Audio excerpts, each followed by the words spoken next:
ടാലിപ്പസ് കാൽസിനം valgus clear ആയി എന്ന് തോന്നുന്നു. ഫൂട്ട് ഡോർസിഫ്ലെക്സ്ഡ് ആണ്, ഡീവിയേറ്റ് ചെയ്യുന്നത് ലാറ്ററലി ആണ്. ഹീൽസ് ഔട്ട്വേർഡ് ടേൺഡ് ആയിരിക്കും. ഹീൽസ് മാത്രമേ നിലത്ത് കുത്തുള്ളൂ.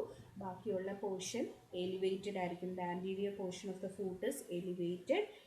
If it is not corrected adequately, the child will walk on outwardly turned heel and the inner border of the foot. So both of these types, അതായത് ടാലിപ്പസ് കാൽസിനോ വാൽഗസും അതുപോലെ തന്നെ ടാലിപ്പസ് ഇക്വിനോ വേരസും, ഈ രണ്ട് കണ്ടീഷൻസും unilateral അല്ലെങ്കിൽ bilateral ആവാം. And the pathophysiology of overall അല്ലെങ്കിൽ the pathophysiology of this may slightly change in the structure of the foot to abnormalities in the bone of the foot and the ankle. So ഇത് ഉണ്ടാവുന്നത് ഒന്നെങ്കിൽ ഒരു slight change കാരണമാവാം, അല്ലെങ്കിൽ it may result from a complex abnormality in the bone of the foot and the ankle. So this is all about talipes calcinovalgus. The pathophysiology is it may vary from slight changes in the structure of the foot to abnormalities in the bone of the foot as well as the ankle.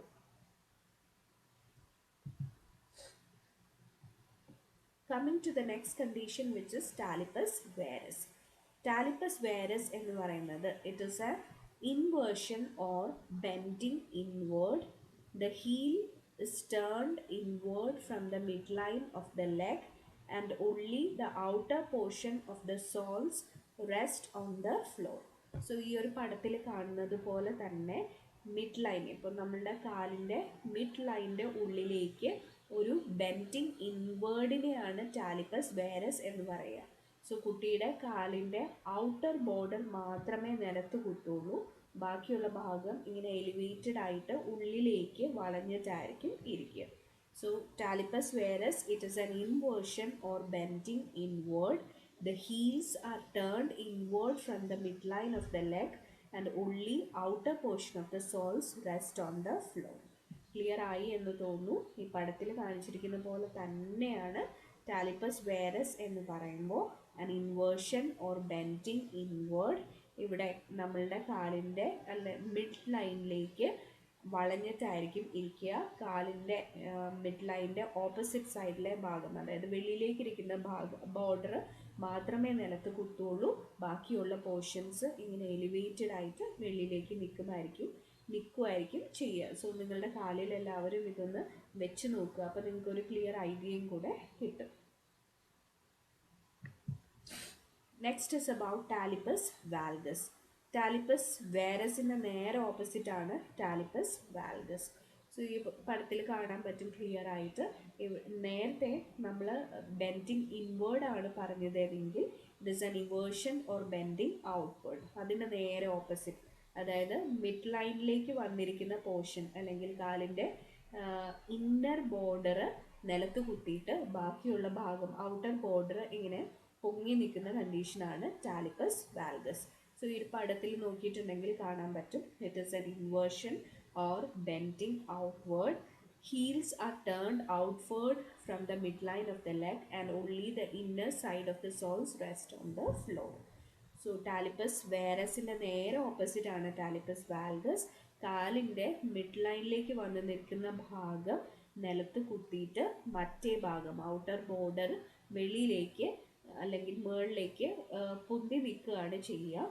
കുട്ടി നടക്കുമ്പോൾ inner ബോർഡറിൽ മാത്രം കുത്തിയിട്ടായിരിക്കും നടക്കുക. It is an inversion or bending outward. Here the heels are turned outward from the midline of the leg.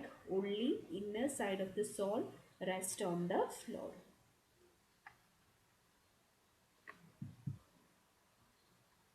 Now coming to the next condition, which is talipes equinovalgus. So here the toes are lower than the heel.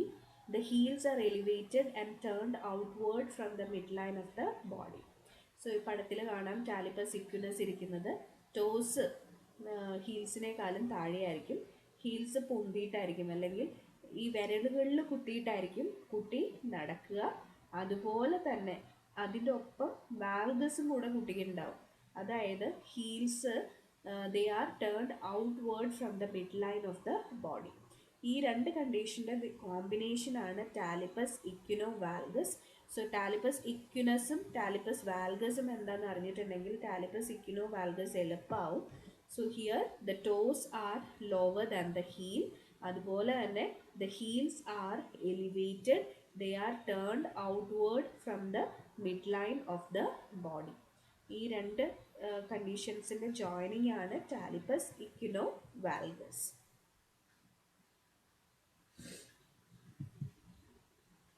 Now coming to talipus calcinovarus. So here the heels are turned outward. Here the heels are turned towards the midline of the body and the anterior part of the foot being elevated.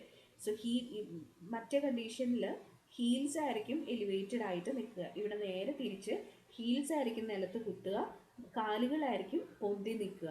And only heels rest on the floor. So ഈ പടത്തിൽ clear ആയിട്ട് കാണിച്ചിട്ടുണ്ട് talipes calcaneo varus. Here the heels are turned towards the midline of the body and the anterior part of the foot is elevated. The only heels rest on the floor. So that is about talipus calcinovarus.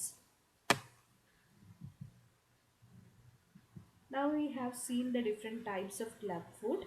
Clear ആയി എന്ന് വിചാരിക്കുന്നു. ഈ ഒരു condition ഒറ്റ നോട്ടത്തിൽ നമുക്ക് പെട്ടെന്ന് പഠിക്കുമ്പോൾ ക്ലിയർ ആയിട്ട് കിട്ടും, പക്ഷെ പിന്നെ ഒന്ന് പറഞ്ഞു നോക്കുമ്പോൾ ഒന്നും ഓർമ്മയുണ്ടാവില്ല. സോ വീണ്ടും വീണ്ടും വായിക്കുക. അതുപോലെ തന്നെ ഈ ഒരു കണ്ടീഷൻ പഠിക്കുമ്പോൾ അതിൻ്റെ പിക്ചറും കൂടെ മനസ്സിൽ വെച്ചിട്ട് പഠിക്കണം, അല്ലെങ്കിൽ ഇത് ഒരു കാര്യം ഉണ്ടാവില്ല. ഇന്ന് പഠിക്കുന്നത് നാളെ ഓർമ്മയുണ്ടാവില്ല. So please go back and read multiple times. Now let's see about the assessment. So in order to diagnose this particular condition, as we said earlier, since when the baby is born, it will be visible and it can be diagnosed through a newborn assessment. So the deformity is observed during the initial assessment of the baby immediately after birth, and it should be differentiated from other deformities of the foot like metatarsus varus. So പലപ്പോഴും club ഫൂട്ടും അതുപോലെ തന്നെ ഫൂട്ടിൻ്റെ വേറെ അബ്നോർമാലിറ്റീസും തമ്മിൽ differentiate ചെയ്യാൻ ബുദ്ധിമുട്ടാണ്. അതിനു വേണ്ടിയിട്ട് you have to take a radiography.